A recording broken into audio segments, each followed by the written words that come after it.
Puerto Rico, buenos días, 9 de la mañana. Estás en Ruta Nueva Vida 97.7. Juan Carlos, Moraima y Fernán. A esta hora de la mañana, como todos los miércoles, pues tenemos a nuestra amiga la pastora Marlene Arroyo lista para contestar las preguntas difíciles del reto de los teólogos. Buenos días, pastora. Buenos días, Fernán, Moraima, Sabdiel, Juan Carlos y toda la gente linda que esté en sintonía con nosotros en esta mañana aquí En Ruta. Así es, pastor. Aquí tienes los tres teólogos que te han retado el conocimiento y te han obligado a comer más Biblia que nunca, a pesar, ¿verdad?, de que ya tú has estudiado por demasiado tiempo, por la profundidad de nuestras preguntas. Sí, tienes razón. Tengo que estudiar y repasar porque ustedes preguntan con seriedad. Pero esto es lindo porque la gente está aprendiendo más. Nosotros aprendemos un montón también aquí. Cuando tú nos contestas, aprendemos un montón. Hoy traigo Nos encanta. Ay, qué bueno, Moraima. Y las travesuras de Fernán. Oh, Dios mío. Siempre las tira, ¿verdad? Siempre. ¿Tú decides con quién empiezas? Contigo. Entonces? Voy a comenzar contigo, luego con Fernán y termino con Moraima. Ok. Mira, le preguntaba a Marlene acerca de 2 de Corintios capítulo 4. Ajá. Tiene una porción hermosa, esos primeros 8 versículos de la escritura. Me gustaría enfatizar en el versículo 5, que es como una advertencia, para que nosotros no nos deslicemos, no nos vayamos en otra dirección. Y como el propósito de este segmento y de Nueva Vida como emisora es precisamente que conozcamos la escritura. Exacto. Para que no nos desviemos del camino que Dios nos quiere que nos mantengamos. Y Pablo le está diciendo a Timoteo algo espectacular en esa porción de la escritura. Cierto, vamos a leerla. La voy a leer de la versión Dios habla hoy porque es muy conmovedora. Para comenzar, el apóstol Pablo está preso, está en la cárcel de Roma.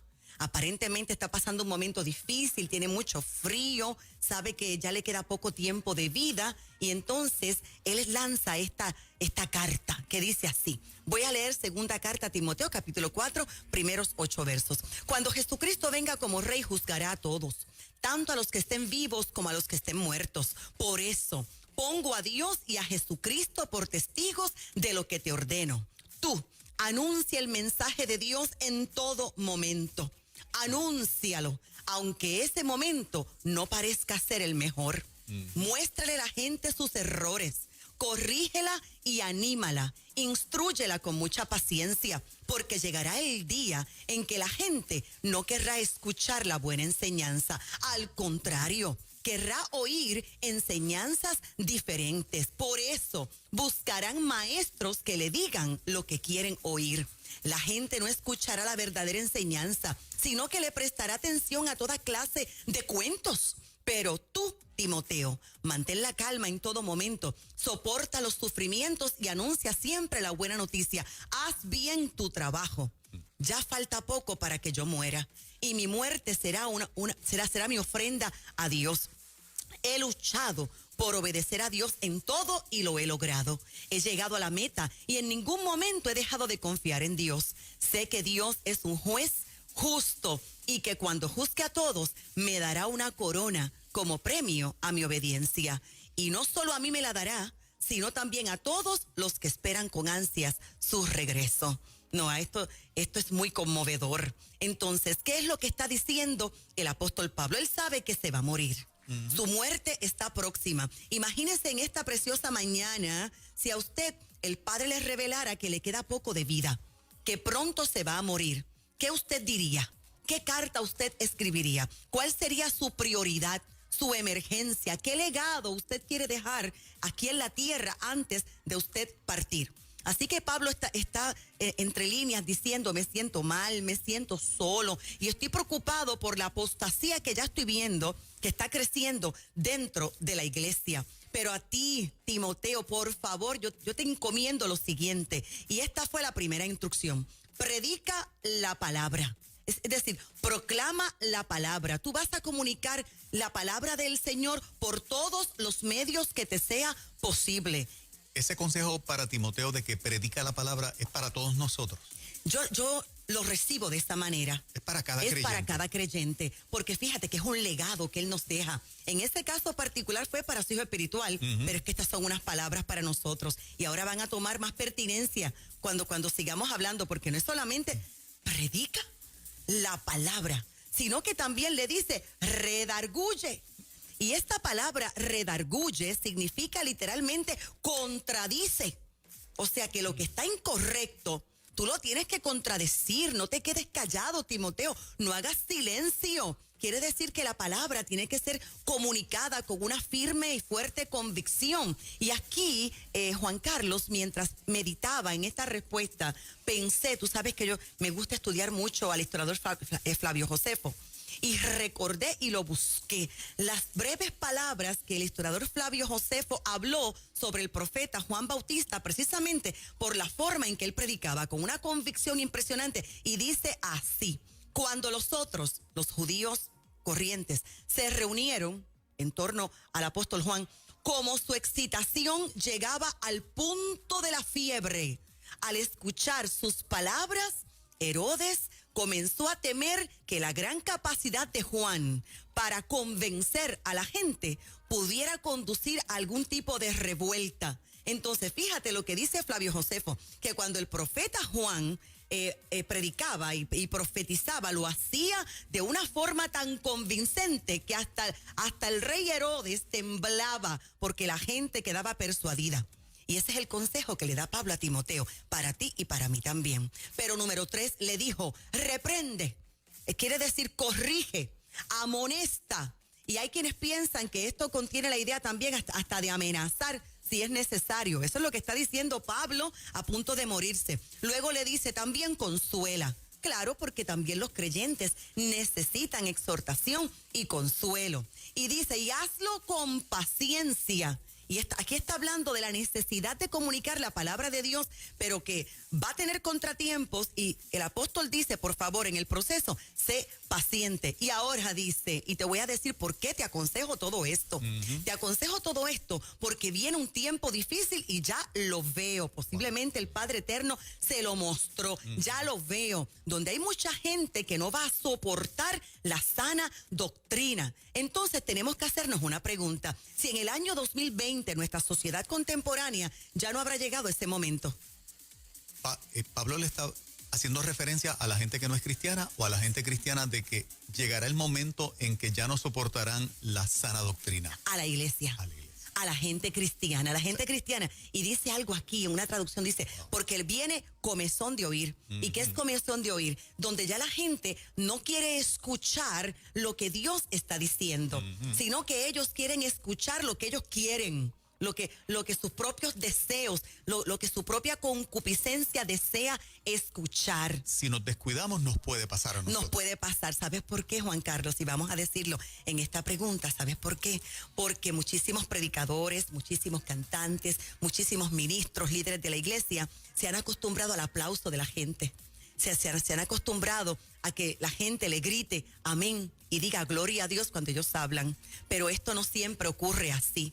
Hay momentos en que Dios habla y la gente se quedará en silencio porque Dios también confronta y disciplina. Entonces, ¿qué sucede? Que cuando un ministro cae en esta trampa, tiende a predicar el mensaje que la gente quiere escuchar o a cantar la canción que la gente quiere escuchar para su alma, y corren el peligro de no predicar exactamente lo que Dios está diciendo. Y dice más el apóstol Pablo, ya lo veo, está diciendo, donde se van a amontonar maestros conforme a sus propios deseos y pasiones. Y como la demanda crea la provisión, voy a repetir eso, la demanda crea la provisión, entonces hay otro peligro que es que los oyentes escuchan, ¿verdad? Y modelan a sus propios predicadores.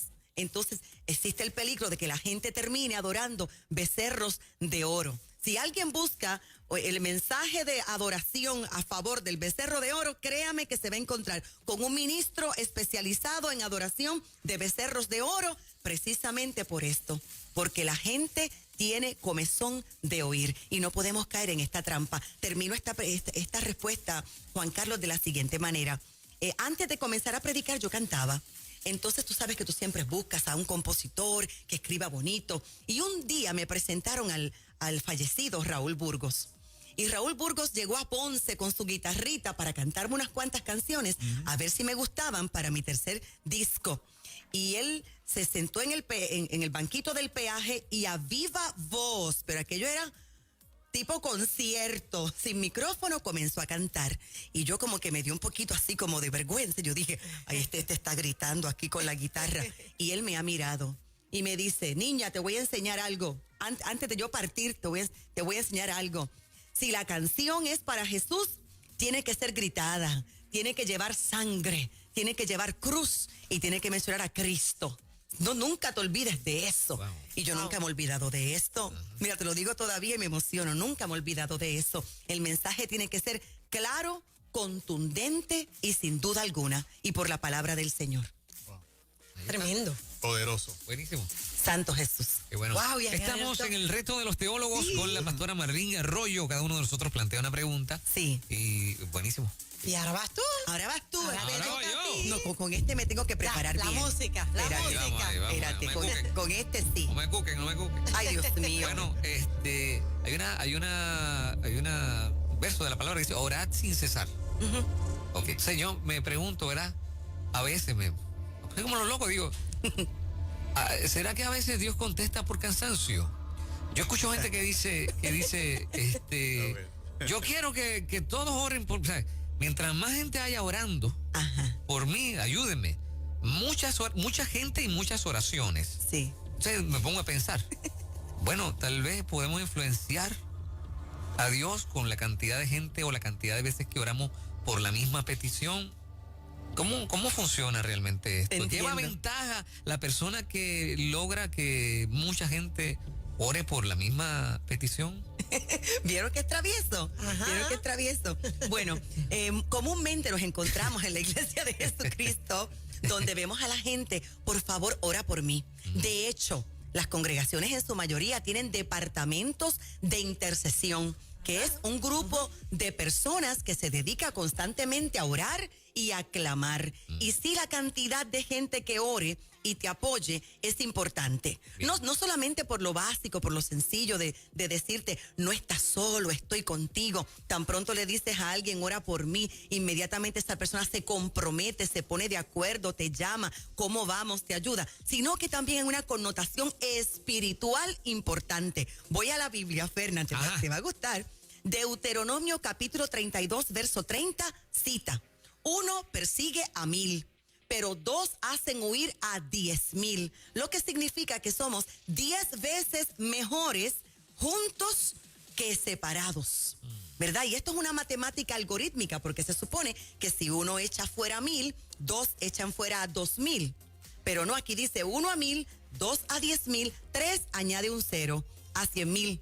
4 añade un 0, 1,000,000. Entonces, mira, el poder de la oración cuando nos ponemos de acuerdo. Claro que Dios va a contestar siempre y cuando todo esté conforme a la voluntad. Ahora, vamos a Mateo 18, 18 al 20. Dice, y este fue Jesús, les aseguro que cualquier cosa que ustedes prohíban aquí en la tierra, desde el cielo, Dios la prohibirá. Y cualquier cosa que ustedes permitan, también Dios la permitirá. Les aseguro que si 2 de ustedes se ponen de acuerdo aquí en la tierra para pedirle algo que está en el cielo, Él se lo dará. Porque allí donde 2 o 3 de ustedes se reúnan en mi nombre, allí estaré yo. Entonces fíjate que Jesús le está dando una enorme importancia a ponernos de acuerdo en la oración. El que yo te llame y te diga, Fernán, por favor, ora conmigo. Ponte de acuerdo conmigo. Tiene más poder que yo estar solita orando o tú solito orando. 2 cositas importantes. La Biblia, cuando vamos a Génesis, dice que Dios vio el primer día y dijo que era bueno. El segundo, bueno. El tercero, creó y dijo bueno. El cuarto, quinto y sexto. Pero ya en el último día, el Dios Todopoderoso vio toda la creación, ¿verdad? Junta y dijo, esto es bueno en gran manera. Entonces, solitos somos buenos, pero juntos somos buenos en gran manera. Ahora bien, rápido. Cuando leemos Mateo 18, 18 al 20, que acabo de leerlo, fíjate en el verso 18 que dice que no a uno, Al pueblo completo Dios le dio el poder para atar y desatar. Atar es amarrar, desatar es soltar, ¿verdad? Atar es como prohibir y desatar es como permitir algo. Dijo el verso 19 que tiene un poder especial. Hay algo especial que se desata cuando nos ponemos de acuerdo en oración. Y en el verso 20 se nos garantiza el respaldo de Jesucristo cuando nos ponemos de acuerdo en oración. Ahora bien, esta es la parte en la que quiero enfatizar rapidito. La palabra que se utiliza aquí es asamblea, o la palabra eclesia o eclesía. Y la eclesia o eclesía era el Senado de Roma. Se utiliza 115 veces en el Nuevo Testamento. Asamblea política se refiere 3 veces. Asamblea de Jehová se refiere 2 veces. Y 110 veces se refiere nada más y nada menos que a la asamblea de Jesucristo. Y el Senado de Roma funcionaba así. Número 1, tenía que haber quórum. Para poderse aprobar un proyecto de ley, obviamente ese proyecto de ley tenía que ser conforme a derecho. Cuando vamos a orar, tenemos que orar conforme a nuestra Constitución, conforme a derecho, que es la palabra del Señor. Y fíjate que tiene que haber quórum, ¿verdad? Para que los votos fueran suficientes. Mira qué interesante está. Ahora, mira esto. Agentes secretos. ¿Quién era la eclesía? Porque de ahí viene la palabra iglesia. Eclesía eran agentes secretos. Muchas veces en el Imperio Romano se enviaban emisarios como agentes secretos a las ciudades conquistadas para infiltrarse en medio de la gente y enviar informaciones importantes a Roma. Entonces, mira qué interesante, eclesía, iglesia. Nos convertimos nosotros no solamente en gente que ora y conversa con Dios, sino en gente que somos agentes secretos dentro del mundo para informarnos unos a otros y ponernos de acuerdo para orar y cambiar y transformar sociedades. Somos unos infiltrados, agentes neutralizadores también. Esa era la eclesía. Y mira qué tremendo está esto, porque se infiltraban para neutralizar la reacción de los pueblos conquistados ante las órdenes y decretos del rey. En cada actividad importante de la sociedad tenía que haber allí un agente infiltrado. Y Dios infiltra a los suyos dentro del mundo. ¿Para qué? Para neutralizar la acción y los planes del diablo. Mira esto, Fernán, que te va a gustar porque a ti te gusta la finca. Escucha esto. Jesús dijo, somos la sal de la tierra. Y casi siempre cuando decimos sal, la gente piensa en comida. La gente piensa en condimento. Pero en los tiempos de Jesús, la sal se utilizaba para algo más. Era sal sobre el excremento. ¿Alguna vez han escuchado que nuestros abuelitos cogían la carne porque no había nevera y le ponían sal para que la sangre para que la carne se preservara, ¿verdad? Es que la sal tiene algo particular y es que acaba con los microorganismos, con los patógenos. Y en el tiempo de Jesús, históricamente hablando, la sal estaba sobre el excremento. Entonces somos sal de la tierra. El Dios Todopoderoso no nos saca del mundo, nos mantiene en el mundo para que acabemos con toda contaminación. Y lo vamos a hacer de diferentes maneras. Con la oración, ponernos de acuerdo, con la predicación de la palabra, obedeciendo todas las estrategias e instrucciones que el Dios nos ha dado. Y esto solito pues no lo podemos hacer. Así que yo oro por ti, tú oras por mí, oramos juntitos y vamos a la asamblea congregacional para que se suelte ese poder. Amén. ¡Wow! ¡Qué bonito. poderoso! Bien poderoso, bien poderoso. Santo, así Me rapidito.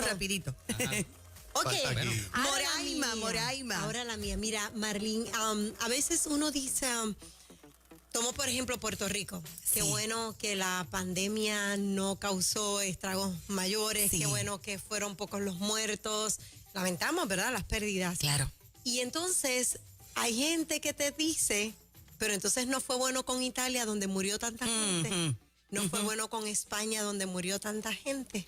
Sí. Y te ponen en esa disyuntiva contra la pared. Sí. ¿Qué tienes que decir con relación a estos argumentos? Y esto es importantísimo para la gente linda. A Dios no lo mueven, mire, ni las tragedias, ni las emociones. A Dios lo que lo mueve siempre va a ser la obediencia a su palabra, la obediencia a sus principios. Entonces la protección y la bendición del Padre Eterno siempre va a depender de una sociedad que viva en obediencia a esos principios. Hay una frase que utilizo mucho en nuestra congregación, es esta: en la obediencia hay bendición. En la obediencia siempre habrá bendición. Entonces voy a leer Malaquías capítulo 2, versículo 2 para evidenciarte esto. Dice: si no me hacen caso, ni se deciden a honrar mi nombre, dice el Señor Todopoderoso, les enviaré una maldición y maldeciré sus bendiciones. Esto es fuertísimo, pero está en Malaquías 2:2.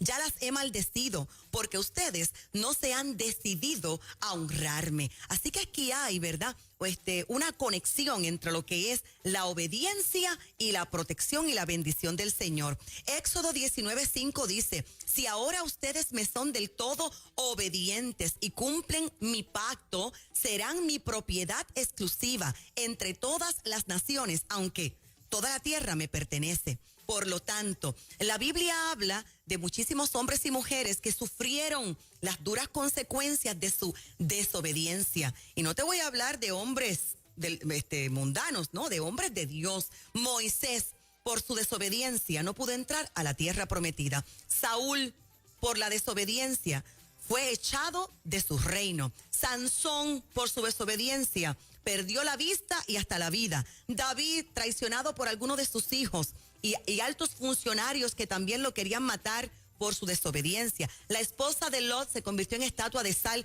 por la desobediencia. El hijo pródigo experimentó las más duras consecuencias de su desobediencia. Claro que también hubo gente obediente, pero ayer pude ver una noticia de China, donde hay una de las vamos a llamarle tradiciones más crueles, donde se matan no sé qué cantidad de perros, donde se come carne de perro. Desobediencia. Vamos a la palabra del Señor, si a Dios le agradan estas cosas o no.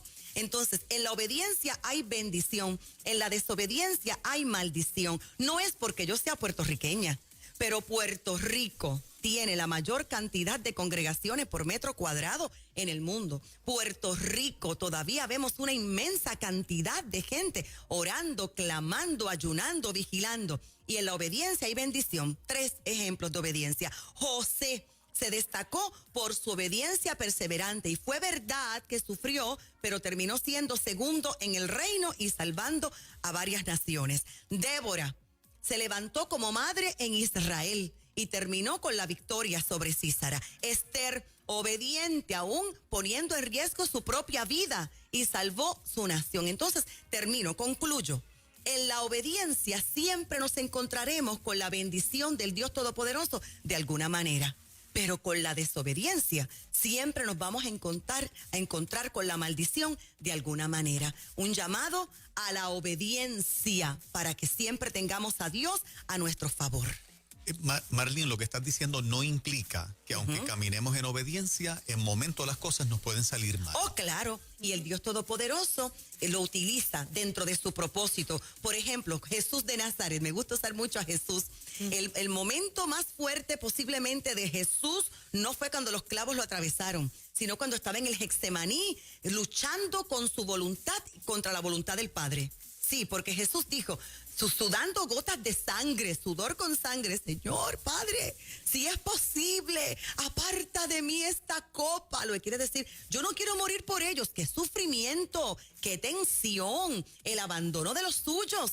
Pero el Padre allí estaba diciendo, bueno, porque Jesús dijo, pero que no se haga mi voluntad, que se haga la tuya. Y el Padre ahí se expresó, bueno, Jesús, es que yo me lo imagino, tú eres mi hijo, yo te amo.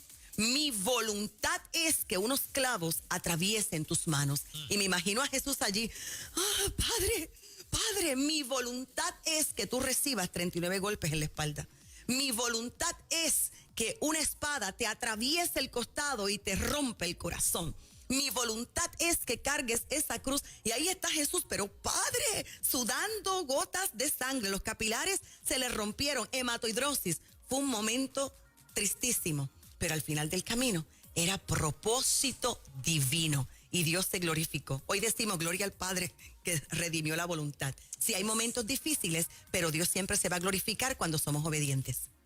Excelente. Excelente. El reto de los teólogos, Marlene Arroyo, la pastora con nosotros. ¿Cómo la gente te visita? ¿Estás en cultos presenciales Sí, ya? hace ya más de un mes estamos en cultos presenciales. Estamos en Ponce, Puerto Rico. Iglesia Jesucristo es el Dios Todopoderoso. Llámenos al 787-644-2544, 644-2544. Tenemos un canal de YouTube. Estamos predicando semanalmente, enseñando la palabra del Señor y preguntas y respuestas en nuestro podcast. En Apple o en Spotify, Marlene Arroyo, estamos para servirte. Eso es, qué bendición. Gracias, pastora. Esto continúa. Estamos en Yes. ruta. Nueva Vida 97.7. Gracias. Qué buen programa. ¿Ah?